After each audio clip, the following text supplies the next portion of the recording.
Romanos 15:11 dice: y otra vez alabad al Señor todos los gentiles, y magnificadle todos los pueblos. Así alabamos y nos gozamos todos los pueblos en el Señor. Amén.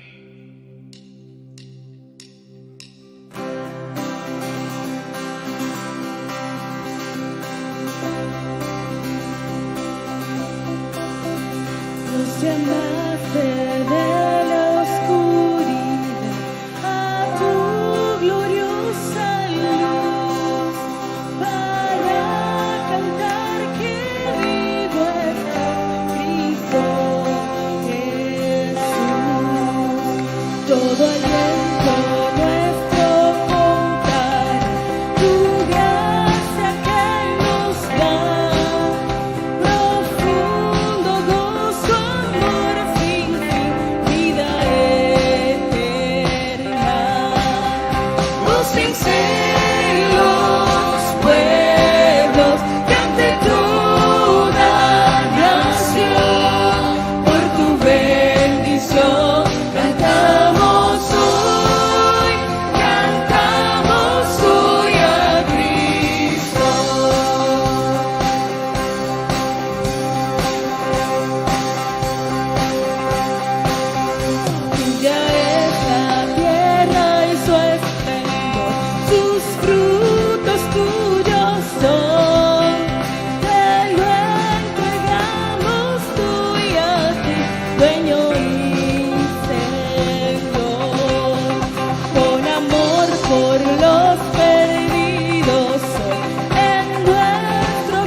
Santo es declarar tu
lanzados al mar no los quiere contar.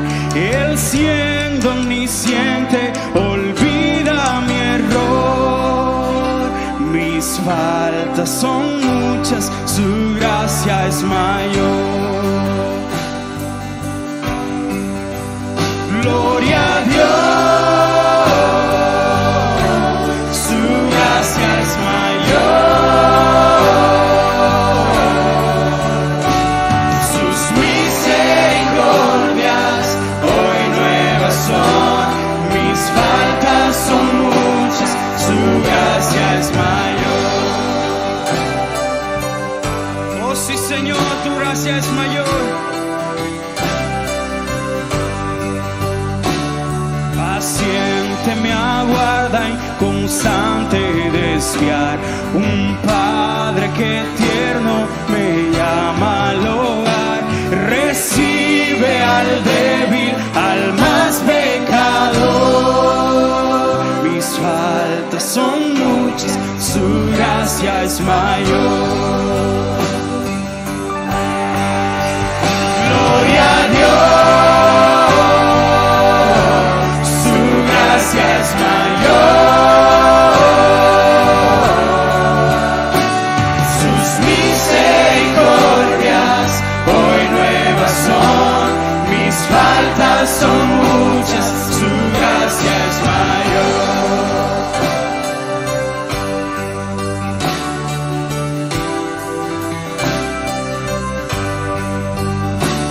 Qué grandes riquezas Él nos otorgó. Su sangre fue el pago, su vida entregó. Pagó esa deuda y la canceló. Mis faltas son muchas, su gracia es mayor. Gloria a Dios,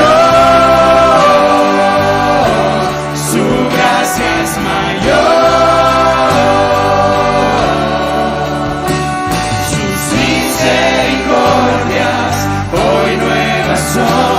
Mis faltas son muchas, su gracia es mayor. Gloria a Dios, su gracia es mayor. Sus misericordias hoy nuevas son. Mis faltas son muchas, su gracia es mayor. Gloria a Dios, su gracia es mayor. Sus misericordias hoy nuevas son. Mis faltas son muchas, su gracia es mayor. Mis faltas son muchas, su gracia es mayor. Mis faltas son muchas, su gracia es mayor. Así dice la palabra en Juan 14:27. La paz os dejo, mi paz os doy. Yo no os la doy como el mundo la da. No se turbe vuestro corazón, ni tenga miedo. Gracia y paz es lo que nos da nuestro Salvador. Amén. Eleva tu corazón a Dios, porque Él trae gracia y paz a nuestras vidas.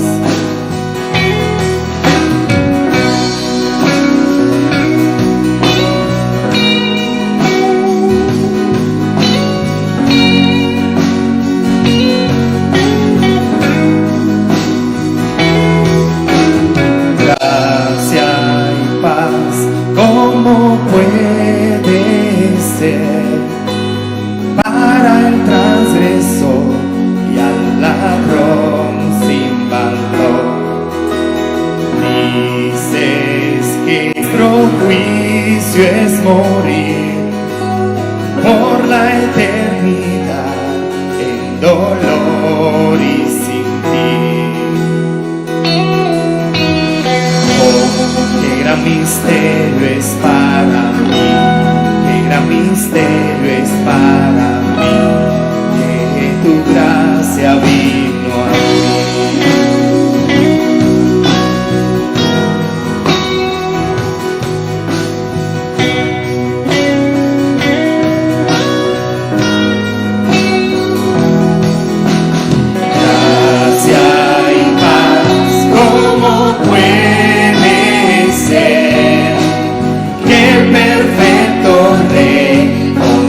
Sangre pagó,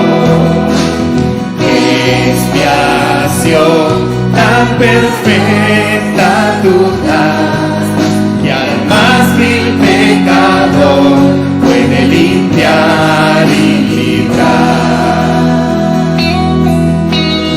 Oh, qué gran misterio es para mí, qué gran misterio es para mí, tu gracia vino a mí.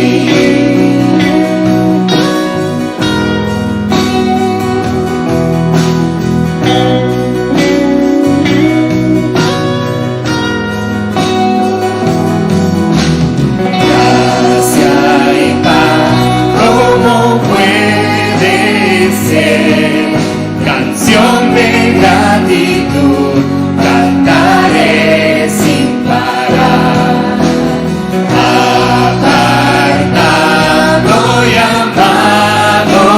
Dios, satisfecho estoy en Jesús mi Señor.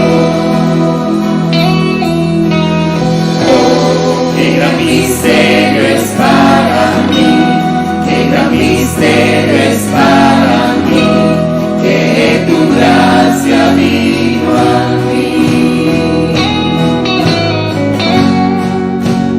Gracia vino a mí.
Vino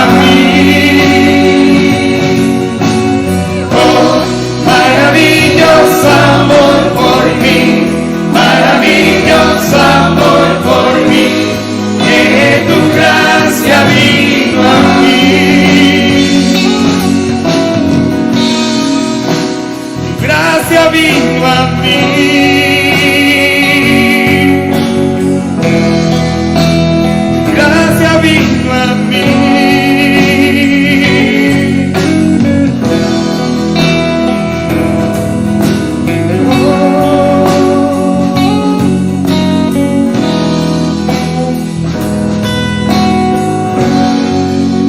Tu gracia vino a mí. Alabado eres, Señor. Estamos gozosos por tu gracia.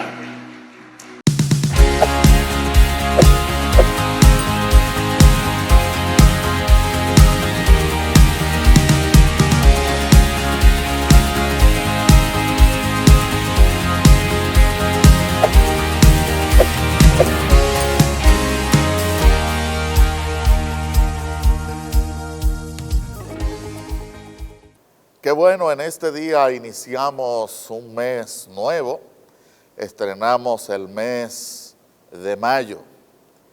Y en esta oportunidad quiero decir a todos los amigos que Dios les bendiga, Dios bendiga sus vidas, sus familias, sus empresas, sus negocios, y que pronto ya podamos estar fuera de cuarentena. Y también a los hermanos, a ustedes hermanos, que la bendición de Dios sea con ustedes. Y menciono primero a los amigos porque son muchos los que se han ido agregando a ver, a escuchar esta transmisión domingo tras domingo.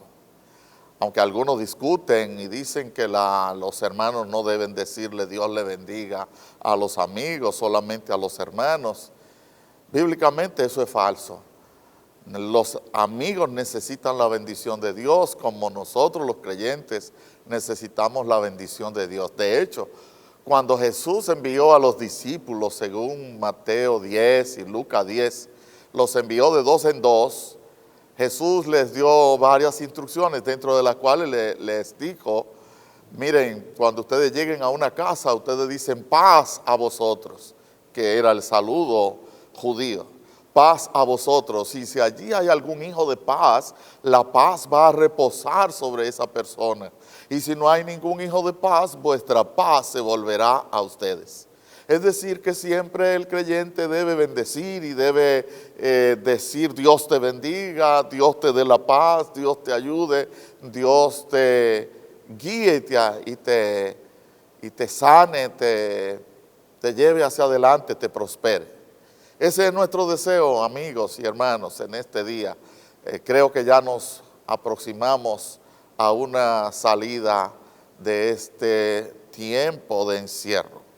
Mientras tanto, vayamos al libro de Jonás. Ya ustedes saben que estamos en una serie titulada La Cuarentena y ya hemos tenido el capítulo 1 y el capítulo 2. Hoy leeremos y expondremos las enseñanzas de Dios en este capítulo 3 de Jonás. Leemos la palabra en el nombre del Padre, del Hijo y del Espíritu Santo. Y dice así: vino palabra de Jehová por segunda vez a Jonás, diciendo: levántate y ve a Nínive, aquella gran ciudad, y proclama en ella el mensaje que yo te daré. Y se levantó Jonás y fue a Nínive conforme a la palabra de Jehová. Y era Nínive ciudad grande en extremo, de 3 días de camino. Y comenzó Jonás a entrar por la ciudad camino de 1 día, predicaba diciendo, de aquí a 40 días Nínive será destruida. De aquí a 40 días Nínive será destruida. Y los hombres de Nínive creyeron a Dios y proclamaron ayuno y se vistieron de cilicio desde el mayor hasta el menor de ellos. Y llegó la noticia hasta el rey de Nínive y se levantó de su silla, se despojó de su vestido y se cubrió de cilicio y se sentó sobre ceniza.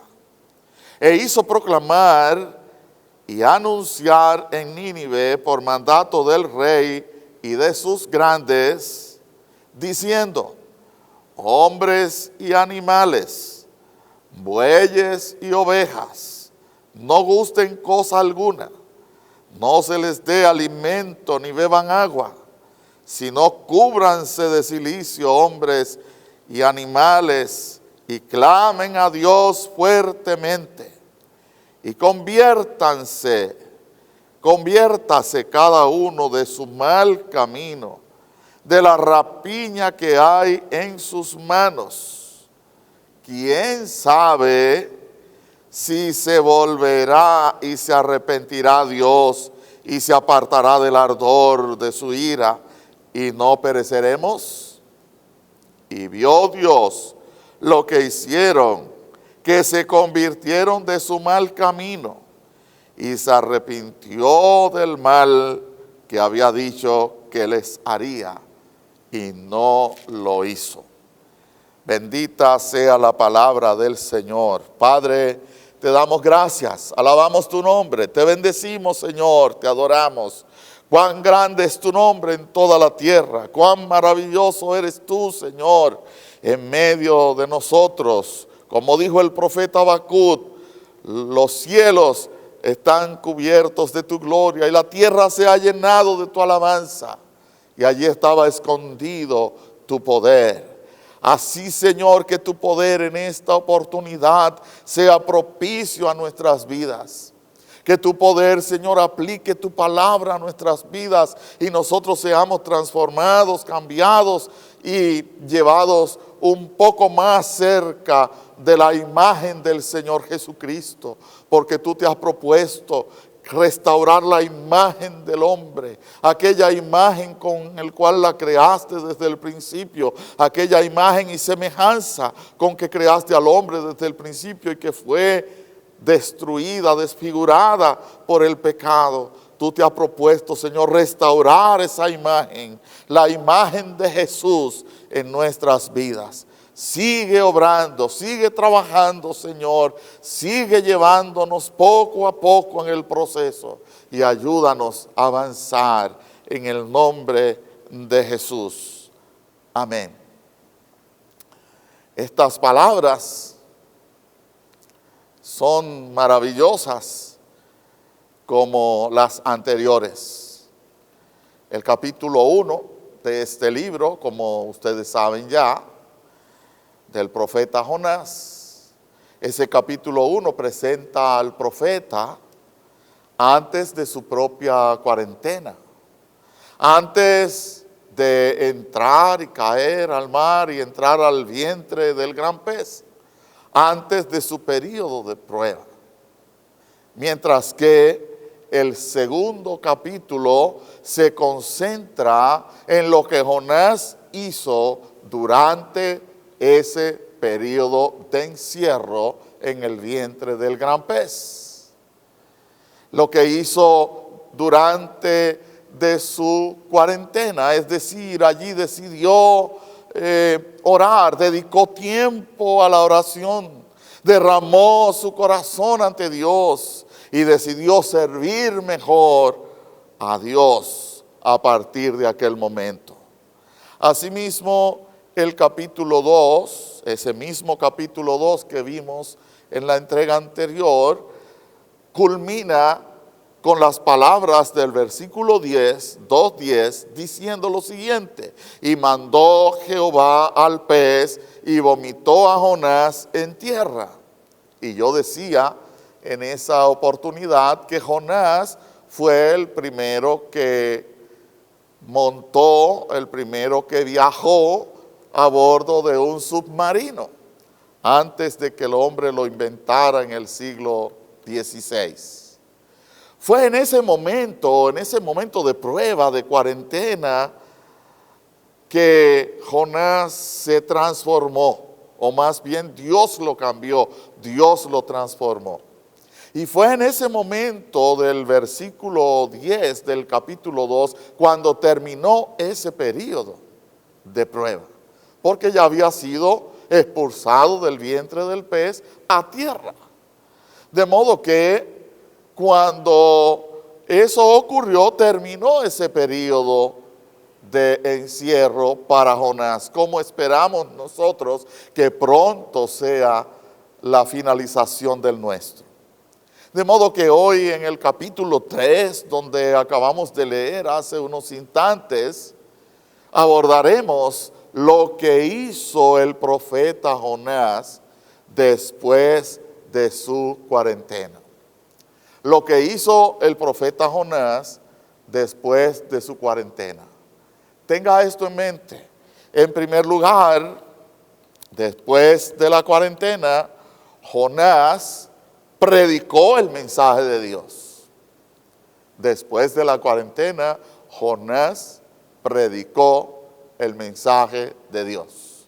Efectivamente, hermanos y amigos, luego de haber salido transformado del proceso, los dos primeros versículos del capítulo 3 dicen: vino palabra de Jehová por segunda vez a Jonás diciendo: levántate y ve a Nínive, aquella gran ciudad, y proclama en ella el mensaje que yo te daré. Proclama en ella el mensaje que yo te daré. Por un lado, en este versículo 1 se observa un acto misericordioso de Dios. Un acto misericordioso de Dios. ¿En qué sentido? Haciéndole a su siervo un segundo llamado. Ya que se había negado al primero, ahora le hace un segundo llamado. Posiblemente, si hubiéramos sido usted y yo, si hubiéramos sido nosotros, habríamos descartado a Jonás para siempre. Porque el hombre, el ser humano, es implacable con el otro hombre. El hombre no tiene misericordia fácilmente, no. Pero Dios es totalmente diferente a los seres humanos. Dios es un Dios clemente y misericordioso. Él es lento para la ira y grande en misericordia. Por eso, al ser diferente, le dio una segunda oportunidad a su siervo. Le dio una segunda oportunidad a su profeta. Le dio una segunda oportunidad a Jonás. No importa, amados amigos, no importa, amados hermanos, lo terrible que sea nuestra condición en el presente. No importa cuál haya sido nuestra condición en el pasado. No importa cuán profundo hayamos caído. El brazo misericordioso de Dios es infinito y llega a todo lugar, a cualquier lugar. Ahí donde tú estás, donde está cada quien, allá llega el brazo de la misericordia de Dios. Gloria a su nombre para siempre. Dios es experto levantando a los caídos, fortaleciendo a los débiles, alentando a los deprimidos, auxiliando a los desvalidos, alimentando a los hambrientos, acompañando a los abandonados, consolando a los afligidos, sanando a los enfermos. Dios es experto resucitando aún a los muertos, liberando a los cautivos. Y lo más importante, Dios es experto salvando por medio de Cristo a los pecadores que se convierten. ¡Qué bendición! ¡Aleluya! Alabado sea el nombre santo de nuestro Dios. De modo que se observa esa misericordia, ese acto misericordioso de Dios desde el principio del capítulo 3. Por otro lado, vemos también la persistencia de Dios. La persistencia de Dios en cumplir su plan. La persistencia de Dios en cumplir su propósito. Aún más allá de todo obstáculo, por encima de toda circunstancia, puesto que Él no se dio por vencido en el caso de Jonás, ni se dará por vencido en el caso tuyo, ni en el caso mío. Dios no se da por vencido. Él no se dio por vencido con Jonás, sino que persistió. Y esta palabra es clave, persistió con Jonás. Y en el verso 2 le dijo, levántate y ve a Nínive, aquella gran ciudad. Aquella gran ciudad. En definitiva, Dios fijó su mirada persistente en Nínive. Como tiene sus ojos sobre ti y sobre mí. Como tiene sus ojos sobre todos nosotros, sobre la humanidad completa. No para mal, sino para bien. La palabra dice que Él tiene planes con nosotros, no para mal, sino para bien. para salvarnos, para librarnos, para ayudarnos, para socorrernos, para sustentarnos. Y ¿saben qué, amados hermanos y amigos? Nada ni nadie lo harán desistir de ese propósito. Porque Dios es eterno y es grande en misericordia. Además, queda claro que los predicadores no somos la gran cosa. La gente a veces pone los ojos en el predicador, y el que pone los ojos en el predicador está en poca cosa. Usted tiene que poner sus ojos no en el predicador, sino en el Dios que predica el predicador. Los predicadores no somos la gran cosa, solo instrumentos en las manos de Dios para entregar su mensaje y no el nuestro. Para entregar su mensaje y no el nuestro. Ya que al final del verso 2, fíjese lo que Dios dice, lo que Dios le dijo a Jonás en aquel momento: proclama en ella, es decir, en Nínive, proclama en ella el mensaje que yo te daré. El mensaje que yo te daré, note bien esa expresión de Dios en el texto. El mensaje que yo te diré, más bien dice. El mensaje que yo te diré, no el que Jonás quisiera predicar, sino el mensaje que Dios le diría. Así que cuando Jonás entendió que él no era la gran pieza, como no somos los predicadores la gran pieza, porque la gran pieza en todo este ajedrez es Dios, quien lo organiza y quien a veces lo desorganiza para que nosotros podamos tomar la vía correcta. Dios, que es el gran todo, el gran yo soy. Cuando Jonás entendió eso, que él no era nadie y que solo Dios es grande, entonces Jonás hizo lo que debió haber hecho desde el principio. Entonces Jonás hizo lo que debió haber hecho desde el capítulo 1 del libro, desde el inicio, cuando se dio cuenta de que él sencillamente era un instrumento en la mano de Dios. Y era un privilegiado, porque es un privilegio. Y es una gran responsabilidad ser un mensajero, ser un portador, un predicador del mensaje de Dios. Al tiempo que es un altísimo privilegio, es también un gran compromiso. Entonces, cuando él entendió eso, hizo lo que debió haber hecho desde el inicio. Insisto. Y eso lo vemos en el versículo 3. En el versículo 3, note cómo dice: y se levantó Jonás. Gloria a Dios. Nosotros tenemos que levantarnos también. Cuando Dios nos dice que nos levantemos, levantémonos en el nombre del Señor. Porque cuando Dios le dice a alguien que se levante, es porque tiene su mano extendida para asirlo, para agarrarlo, para sujetarlo, para sustentarlo y guardarlo sin caída. Como termina Judas su epístola, la epístola que está antes de Apocalipsis, que Él es poderoso para guardarnos sin caída y presentarnos delante de su gloria con gran alegría. Pues dice el verso 3 de Jonás 3, y se levantó Jonás.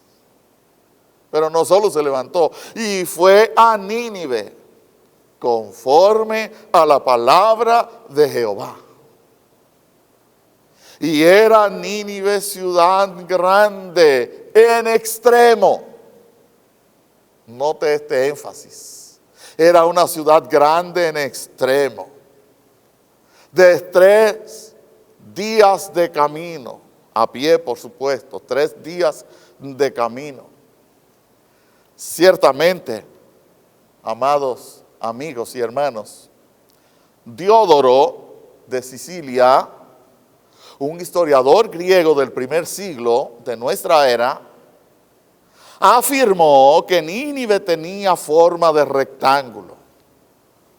dos lados más cortos, dos más largos, forma de rectángulo, y que tenía un perímetro aproximado de 90 kilómetros.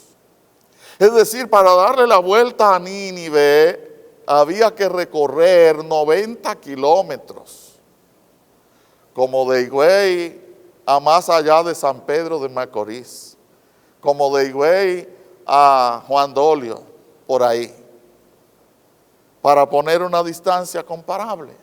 Tenía un perímetro, aquella ciudad, aproximado de unos 90 kilómetros, lo que equivale a decir 450 kilómetros cuadrados de superficie.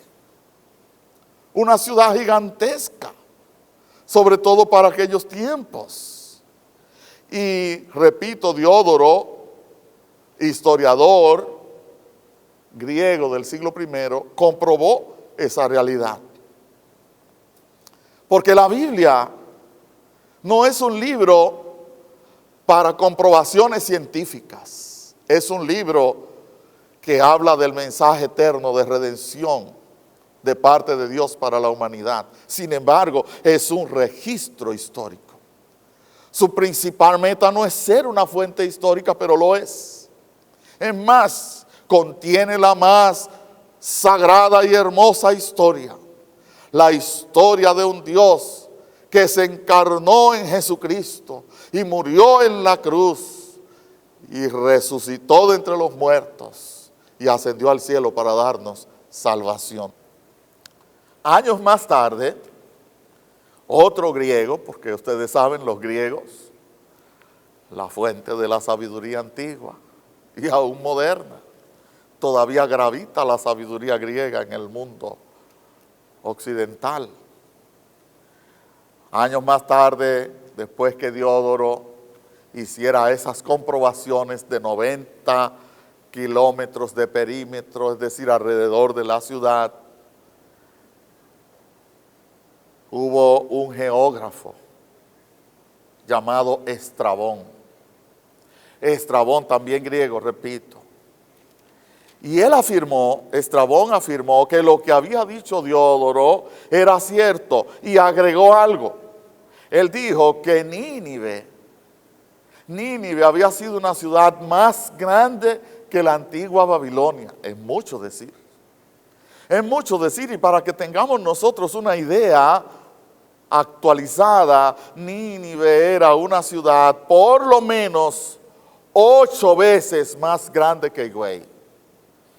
Por lo menos 8 veces más grande que Higüey. Es decir, como 4 veces el Distrito Nacional de Santo Domingo. Porque el Distrito Nacional, no me refiero al Gran Santo Domingo, sino al Distrito Nacional, tiene 104 kilómetros cuadrados. De modo que Nínive era 4 veces, más de 4 veces el Distrito Nacional de Santo Domingo. Era una gran ciudad y todo esto confirma la precisión de lo que dice Jonás 3.3. En Jonás 3.3 dice, y era Nínive ciudad grande en extremo. Grande en extremo, de 3 días de camino. Ahora bien, en el verso 4 se lee lo siguiente: y comenzó Jonás a entrar por la ciudad camino de un día, es decir, como un tercio. Entró por la ciudad después de haber sido expulsado por el pez. No sabemos si le dio tiempo a bañarse, posiblemente sí. Y aquel hombre tan extraño atravesando la ciudad, rápidamente se agolpó la multitud, como hicieron en Puerto Plata en estos días, porque la gente es así. Solo que el mensaje de Puerto Plata era un mensaje de ignorancia y de muerte, mientras que el mensaje de Jonás es un mensaje dado por Dios directamente. Y comenzó Jonás a entrar por la ciudad camino de un día y predicaba diciendo: de aquí a 40 días Nínive será destruida. De aquí a 40 días Nínive será destruida. Ese era su mensaje. Ni siquiera era un mensaje con alternativa de arrepentimiento. Ni siquiera era un mensaje con llamado. Hay mucha gente que cree que si no se hace el llamado, la gente no se va a convertir. No, no, no, no. El llamado lo hace el Espíritu Santo cuando se predica la palabra.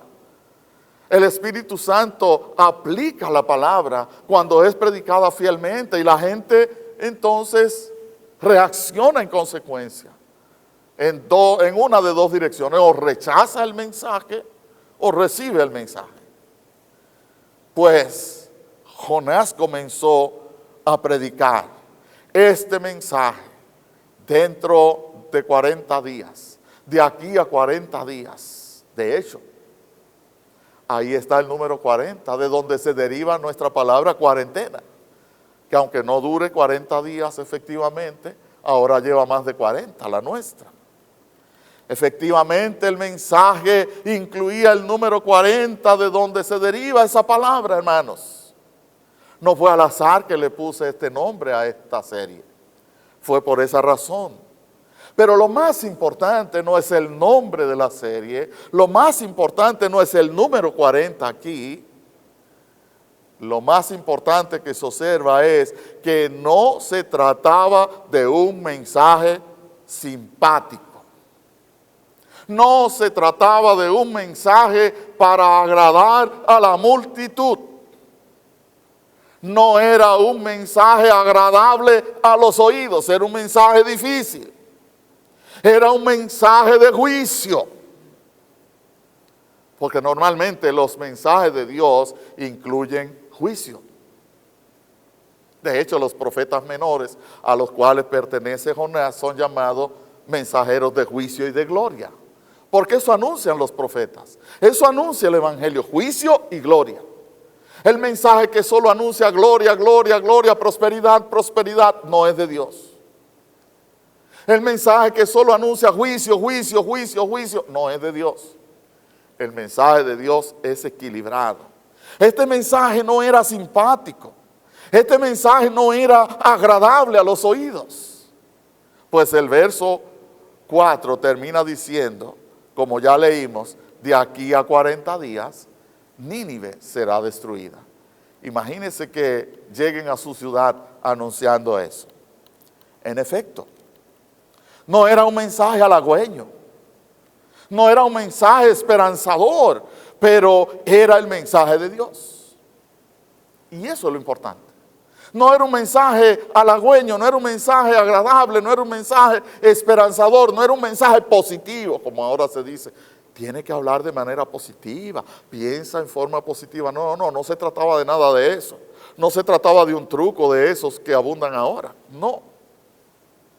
Era un mensaje de juicio. Un mensaje de juicio, no era halagüeño, pero era el mensaje de Dios. Y la meta de todo predicador auténtico, la meta de todo predicador auténtico no es cambiar el mensaje, ni suavizar el mensaje para ganar adeptos o seguidores para sí mismo, no. Hay predicadores que lo hacen. Predican lo que la gente quiere oír, no lo que Dios quiere que la gente oiga, sino lo que la gente quiere oír para mantener a las personas cautivas, para ganar seguidores para sí mismos, para ganar adeptos, prosélitos. Pero Jonás no entró en esa. Jonás predicó no su propio mensaje, sino el de Dios. Él proclamó el mensaje divino, porque un predicador auténtico tiene como meta no cambiar ni suavizar el mensaje de Dios, sino proclamar el mensaje divino para cambiar vidas y hacer discípulos, no para sí mismo, sino para Cristo. Hacer discípulos no para quien predica, sino para aquel que es predicado, es decir, el Señor Jesucristo. Precisamente, amados hermanos, precisamente, queridos amigos, después de su cuarentena, eso fue lo que hizo Jonás. Jonás predicó el mensaje de Dios. Jonás predicó el mensaje de Dios.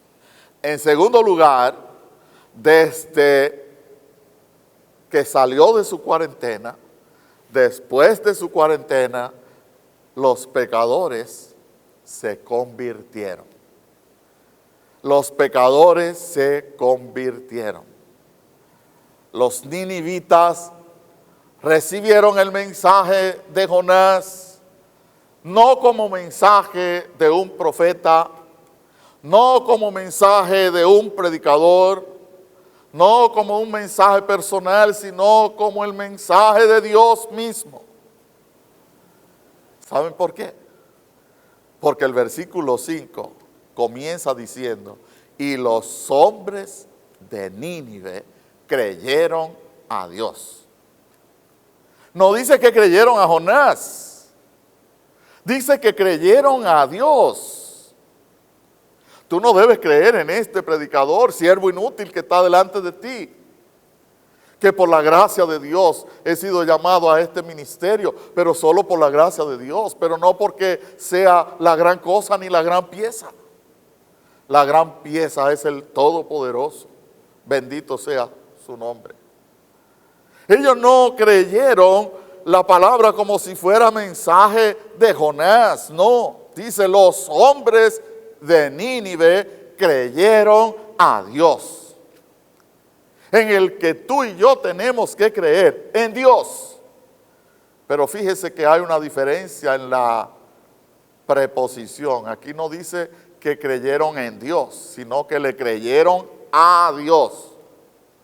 Una cosa es creer en Dios. Muchos dicen, sí, yo creo en Dios, Dios existe, todo viene por Él, viene la lluvia, el sol, todas las cosas buenas. Generalmente la gente piensa así. Pero ellos no solamente creyeron en Dios, sino que le creyeron a Dios. Y creerle a Dios significa creer su mensaje y actuar en consecuencia. Creer el mensaje y actuar en consecuencia, eso es creerle a Dios. Por supuesto, eso ocurrió. Ellos creyeron a Dios por una sencilla razón. Porque el mensaje predicado por Jonás no era el mensaje del predicador, sino el mensaje de aquel que lo había enviado a predicar. Eso es sumamente importante. Eso es crucial, sobre todo en nuestro tiempo que abundan tanto las predicaciones y hay tantos predicadores. Esto es crucial, hermanos y amigos. La garantía de los oyentes, la garantía de los que escuchan el mensaje de la palabra, la garantía de los que escuchan las predicaciones está en creerle a Dios y no a los hombres. Escúchelo bien, su garantía está en creerle a Dios y no a los hombres. Obviamente, para que eso ocurra, para que la gente crea a Dios y crea su palabra y no al predicador, para que la gente crea a Dios y a su palabra y no a quien la predica, el predicador debe ser serio, el predicador debe ser honesto, el predicador debe ser fiel y predicar el mensaje de Dios con fidelidad. Además, los oyentes deben comprobar con su Biblia en mano,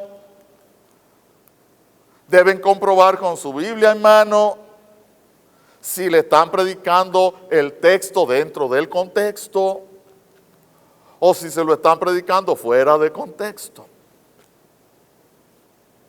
Porque hay predicadores que leen un versículo, cierran la Biblia y empiezan a hablar y jamás vuelven al texto.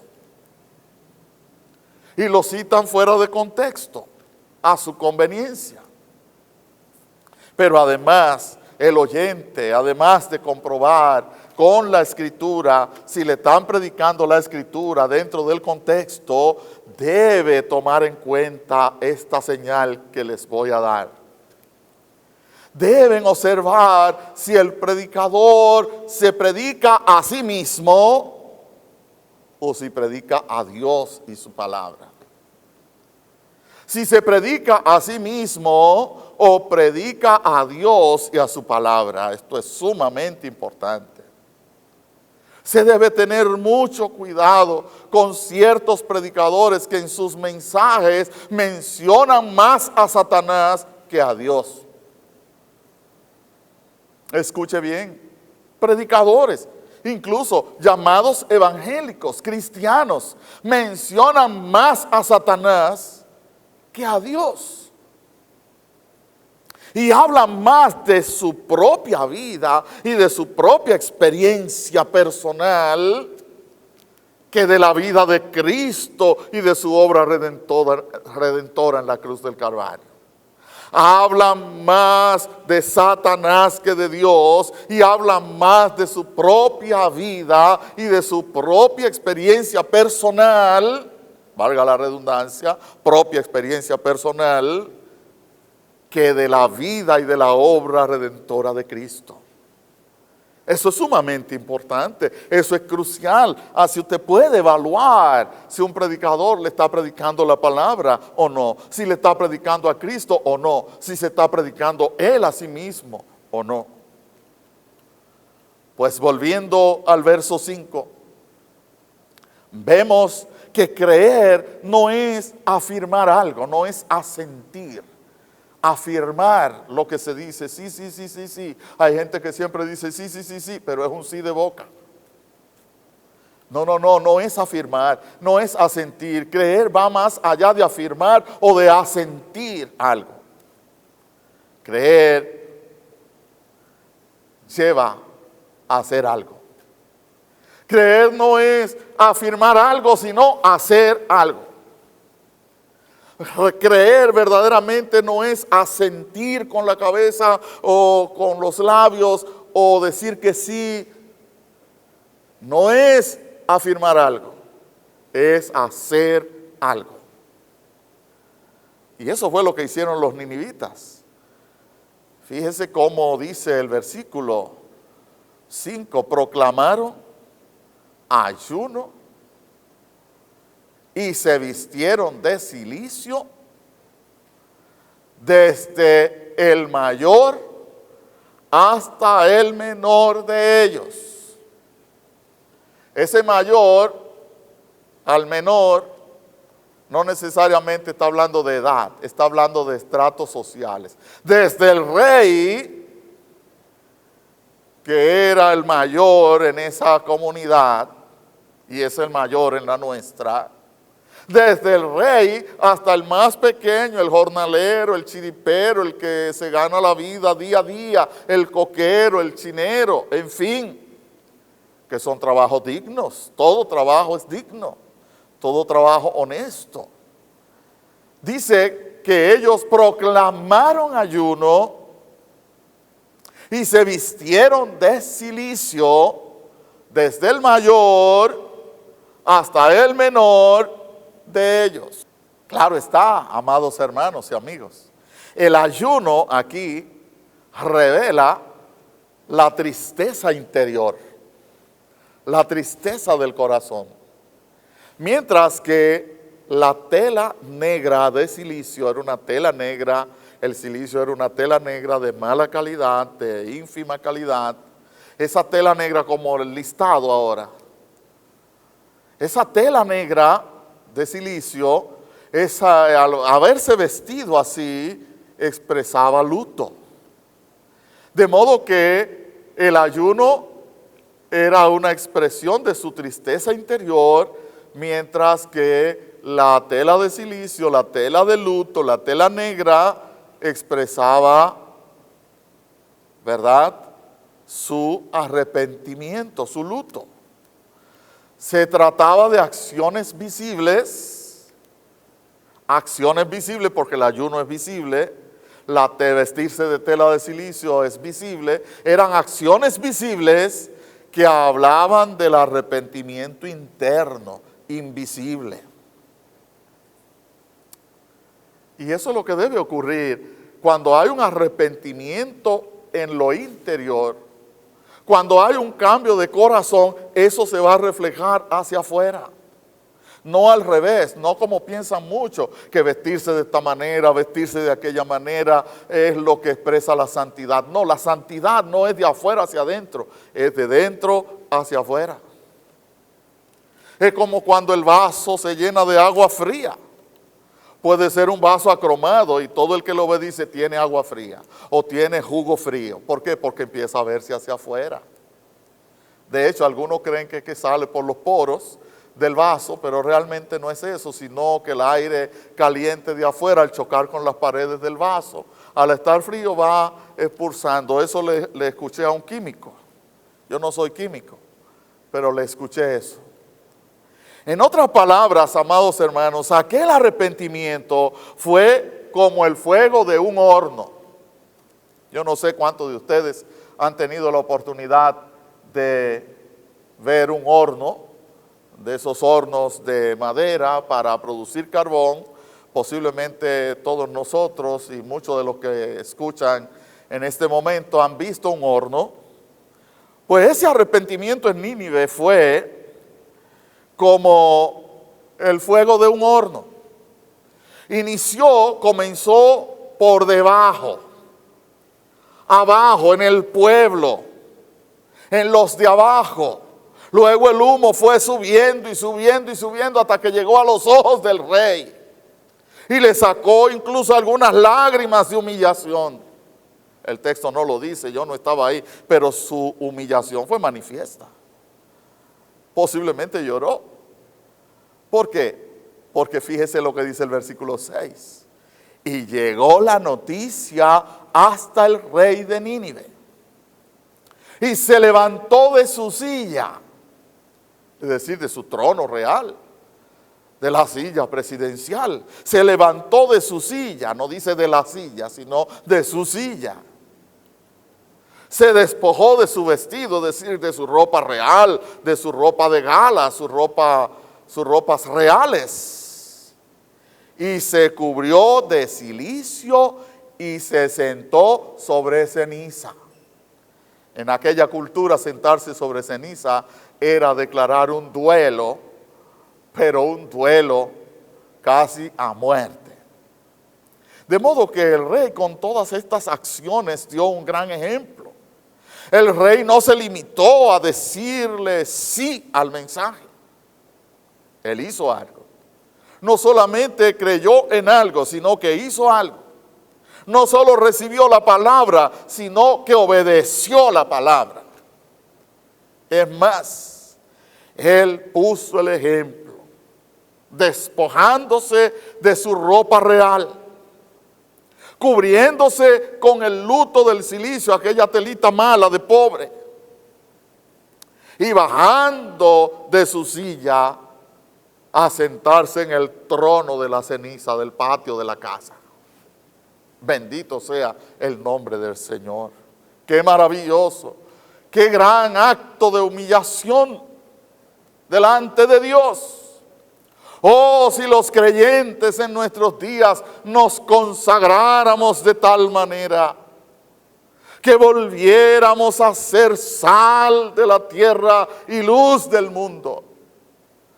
Este mundo, esta sociedad, estas naciones, todas, el globo entero, todo necesita de creyentes consagrados, comprometidos con el mensaje y con la vida piadosa, de tal manera que podamos volver a ser luz del mundo y sal de la tierra.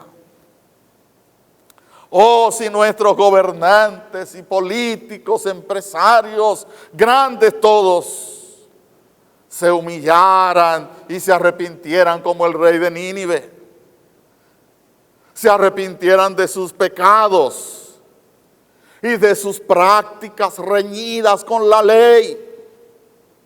Oh, si esto ocurriera en la República Dominicana, oh, si esto ocurriera en Quisqueya, oh, si se sentaran debajo de la cruz, si se sentaran debajo de la cruz, si bajaran de su silla, de su trono, de su alto nivel, de su de sus palacios, de sus casas, de sus mansiones y se sentaran debajo de la cruz y se cubrieran no de ceniza, no es necesario, se cubrieran no de ceniza, sino con la sangre preciosa de Jesús, derramada como la de un cordero inmolado para el perdón de los pecados. Oh, si eso ocurriera.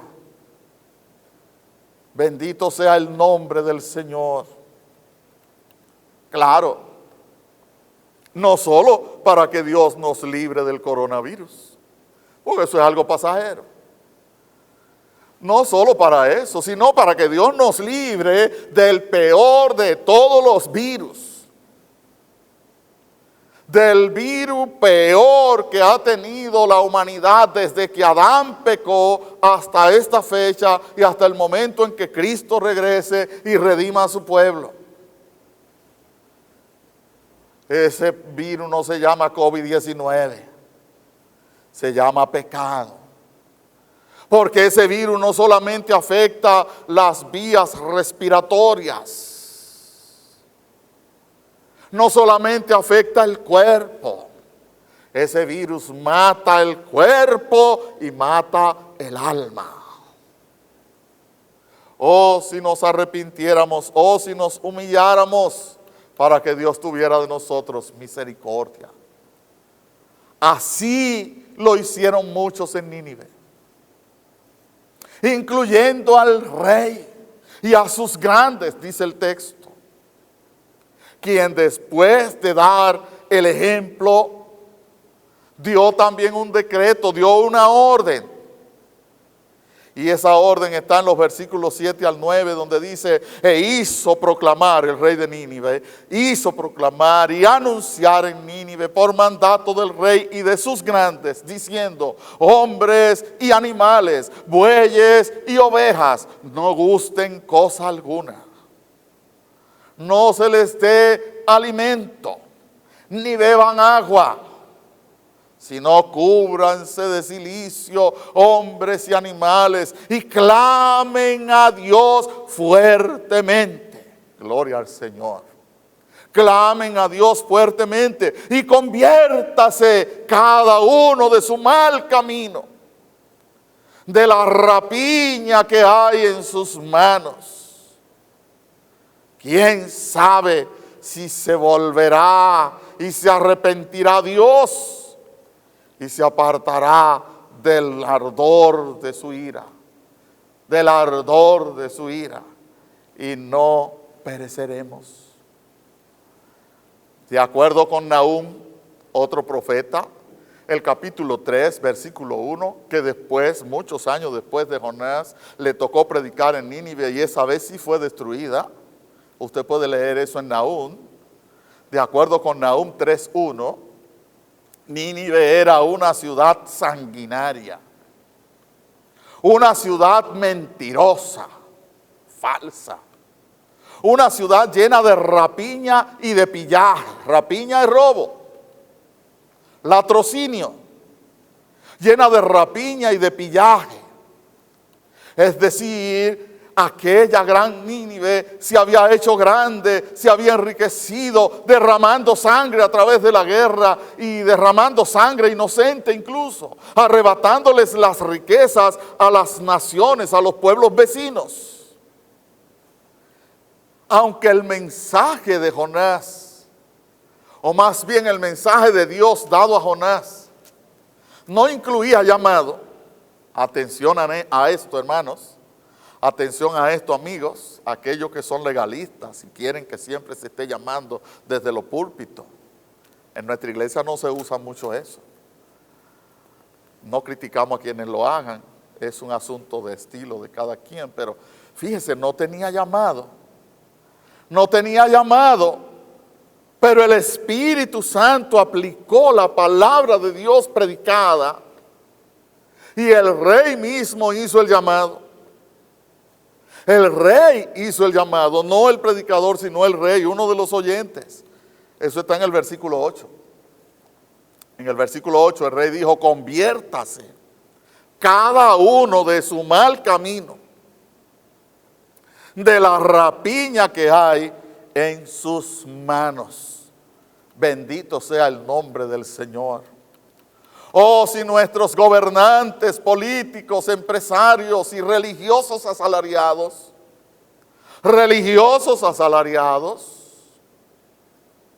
no es solo los empresarios, no solo los políticos, no solo los pecadores, no solo los que andan por ahí en la calle, los humildes, los de abajo, no, religiosos asalariados. ¿Y qué es un religioso asalariado? O los que predican por paga, los que predican por dinero, los que predican para que la gente le dé dinero, los que predican si hay diezmo en saco y en todas esas cosas. Esos son religiosos asalariados. Oh, si nuestros gobernantes, políticos, empresarios y religiosos asalariados escucharan el llamado del rey de Nínive. Y es interesante que el texto no dice quién era, no dice el nombre, por la historia lo sabemos, pero no dice el nombre, porque lo importante aquí no es el nombre, lo importante aquí es la acción de ese hombre, de ese rey. Oh, si nos convirtiéramos, oh, si nos arrepintiéramos, oh, si escucháramos ese llamado. Así, solo así, amados hermanos y amigos, escuchando ese llamado del rey de Nínive, que el Espíritu Santo lo puso a hacer ese llamado. Solo así pudiéramos nosotros tomar prestadas las palabras del versículo 9. Solo así pudiéramos nosotros tomar prestadas esas palabras en medio de esta situación y decir, ¿quién sabe? ¿Quién sabe si se volverá? Es decir, Dios. ¿Quién sabe si se volverá y se arrepentirá Dios y se apartará del ardor de su ira y no pereceremos? El rey de Nínive dijo, bueno, Jonás no ha dicho que nos arrepintamos. Jonás, el predicador, no nos ha llamado, pero vamos a hacerlo. Sabrá Dios si Dios tiene misericordia de nosotros. ¿Cuánta fe tuvo este hombre? ¿Cuánta determinación? ¿Cuánta profundidad espiritual? Eso es lo que se necesita hoy. Claro está, algunos se arrepienten, pero no se convierten. Hay muchos arrepentidos, pero pocos convertidos. Como bien lo dice la palabra, muchos los llamados y pocos los escogidos.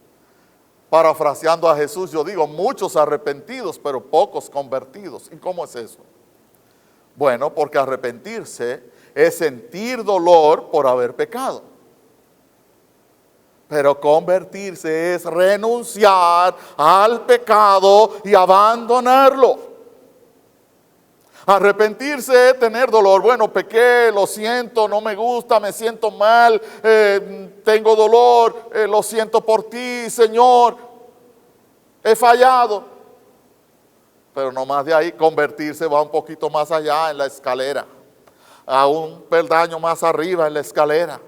Es renunciar, convertirse es renunciar al pecado y abandonarlo. En la Biblia hay ejemplos de personas que se arrepintieron, pero no se convirtieron. Judas, el que entregó al Señor, se arrepintió. Fue donde los sumos sacerdotes, diciéndoles, he entregado sangre inocente. Ellos no le hicieron caso, tiró las monedas al piso. Y en vez de ir donde Pedro y Juan y Santiago y decirle, aquí estoy, yo me arrepiento y me convierto, no, fue y se ahorcó. Es decir, que el arrepentimiento y la conversión están cercanos, pero no son la misma cosa. Después del arrepentimiento viene la conversión. La conversión, y repito, la conversión es renunciar al pecado y abandonar el pecado. Es como cuando alguien pasa de la vida civil a la vida militar. No solamente cambia la ropa, sino que cambia la disciplina, la forma de hablar, los hábitos, el horario, todo cambia. No en balde la Biblia compara a los creyentes como soldados que batallamos en la batalla de la fe, que lidiamos la batalla de la fe. Estamos llamados a lidiar la batalla de la fe como soldados de Jesucristo. Y un buen ejemplo de ese arrepentimiento y de esa conversión son los habitantes de Nínive, que no solo se arrepintieron, no solo se compungieron, sino que hicieron algo. No solo creyeron en algo, sino que hicieron algo. Se humillaron hasta lo sumo. Se convirtieron después que escucharon el mensaje del profeta. Bendito sea el nombre del Señor. Recordemos que estamos abordando lo que hizo Jonás después de la cuarentena y lo que a través de su mensaje se produjo. De modo que en tercer lugar, después de la cuarentena y después de su predicación y después de la conversión de los ninivitas, Dios perdonó a los que se convirtieron. Dios perdonó a los que se convirtieron. La Escritura es muy clara, hermanos y amigos. La Escritura es muy clara. En el Salmo 51, 17, la palabra de Dios dice que Él no desprecia un corazón contrito y humillado. Un corazón contrito y humillado no lo despreciará tú, oh Jehová, dice el texto. En el Salmo 51, 17. Y en Ezequiel 33, 11. En Ezequiel 33, 11 hay un texto muy importante. Allí dice que Dios no quiere la muerte del impío. Dios no quiere la muerte del impío, sino que se vuelva de su camino y que viva. Gloria a Dios. Amados hermanos, esa tiene que ser la actitud mía y la tuya. No podemos estar maldiciendo a los impíos. No podemos estar deseándoles mal. No podemos estar menospreciándolos. No, Dios no quiere la muerte de ellos, sino que se vuelvan a Dios, que se vuelvan de su camino y vivan. Es decir, que se arrepientan y se conviertan para vida eterna. Ese es el deseo de Dios. Por eso, ante el arrepentimiento y la conversión general de Nínive, ante el arrepentimiento y la conversión general de Nínive, desde el mayor hasta el menor, se produjo lo que leemos en el versículo 10. Versículo 10. La consecuencia inmediata de la predicación directa y correcta y fiel de la palabra. Dice el verso 10. Y vio Dios lo que hicieron, que se convirtieron de su mal camino. Note que no dice que se arrepintieron, sino que se convirtieron de su mal camino, se volvieron. Y se arrepintió del mal que había dicho que les haría y no lo hizo. No lo hizo, gloria a Dios, no lo hizo. Y no lo hizo. Por supuesto, el Dios que tuvo misericordia de los que se convirtieron en el pasado lejano y en el pasado inmediato, en el pasado cercano, ayer, ahorita, hace unos minutos, el Dios que ha salvado en el pasado es el mismo Dios del cual te estamos hablando. Y Él dice en Hechos 3:19, Hechos capítulo 3, versículo 19, dice Dios allí, dice el Espíritu Santo allí, así que arrepentíos y convertíos. Ahí están las dos palabras combinadas otra vez. Arrepentíos y convertíos. Arrepentíos y convertíos. O sea, reconoce tu pecado, pero no te quedes solo reconociéndolo, sino vuélvete de tu pecado, vuélvete de tu camino. Abandónalo. Y mire el propósito, para que sean borrados vuestros pecados. ¡Oh, qué gloriosa noticia esta! ¡Qué maravillosa noticia que Dios ofrece perdón de pecado mediante el arrepentimiento y la conversión de las personas! Hay esperanza para el que se arrepiente y se convierte a Jesucristo, para que sean borrados vuestros pecados y vengan de la presencia del Señor tiempos de refrigerio. ¡Oh, cuán maravilloso es una agüita fría en medio de un gran calor! Un refrigerio cuando se tiene mucha calor o mucho calor. La palabra calor admite los dos, femenino y masculino. La calor, el calor. Para que vengan de la presencia del Señor tiempos de refrigerio. Sin lugar a duda, tú y yo, el mundo entero, todos los seres humanos necesitamos ese refrigerio del cielo. ¿O acaso no lo necesitas? Sí, ojalá que tú entiendas que lo necesitas. Lo necesitamos ese refrigerio del cielo. Necesitamos ese refrigerio del perdón de parte de Dios. Obviamente, no se trata de una fórmula mágica, no. Pero es el único medio que Dios ha determinado para darnos el refrigerio del perdón, el arrepentimiento y la conversión. Es el arrepentimiento sincero, es la conversión genuina lo que trae el perdón de pecado y el refrigerio del cielo, así como lo hicieron los ninivitas y fueron perdonados.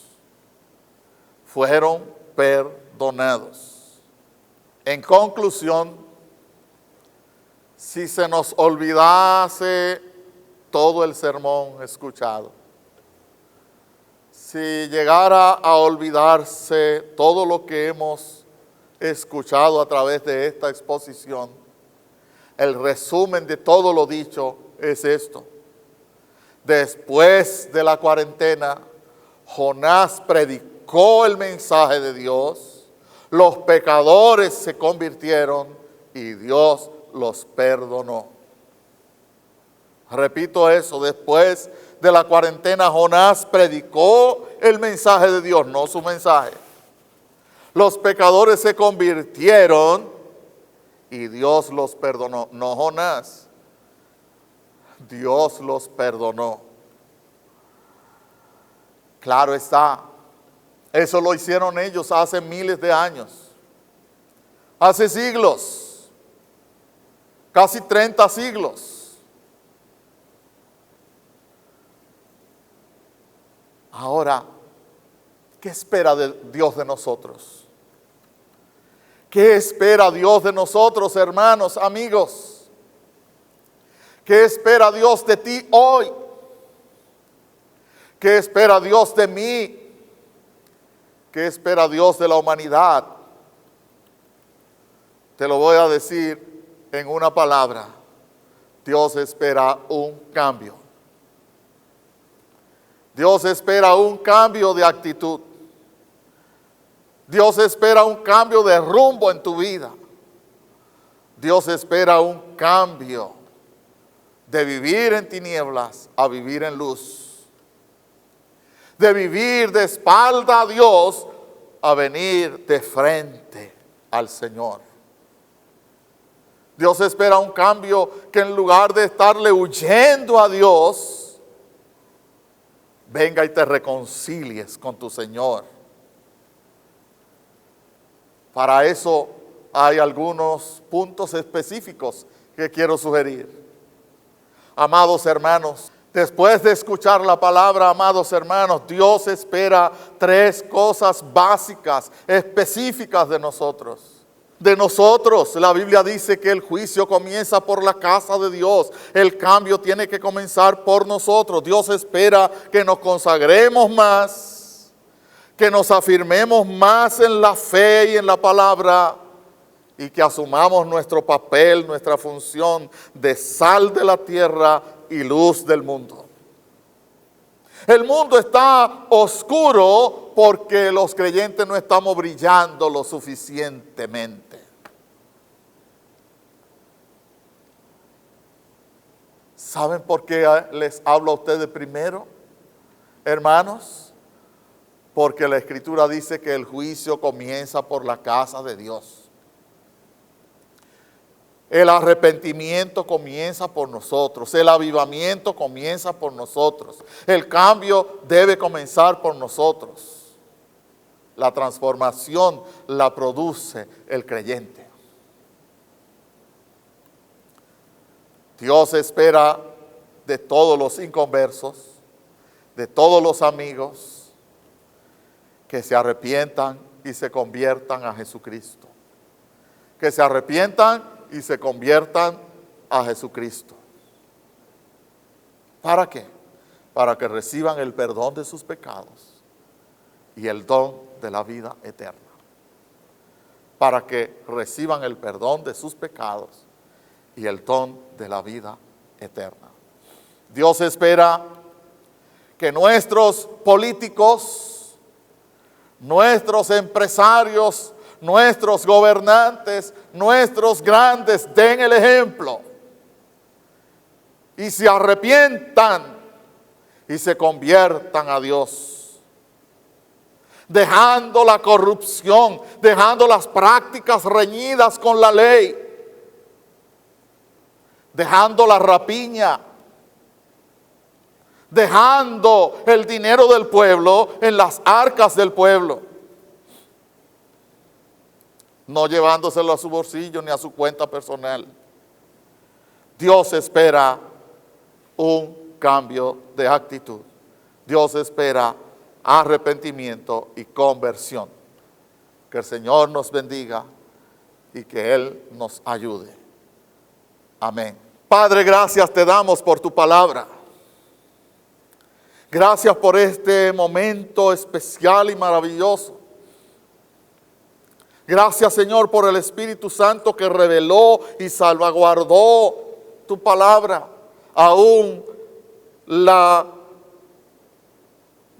mantuvo íntegra a pesar de las persecuciones, a pesar de tantas Biblias que se quemaron, a pesar de tantos rollos que fueron quemados y destruidos y enterrados. Tu palabra permanece, oh Señor. Gracias por tu palabra. Aplícala a nuestras vidas y ayúdanos a cambiar para ti, para tu gloria, para nuestro beneficio. En el nombre de Jesús. Amén.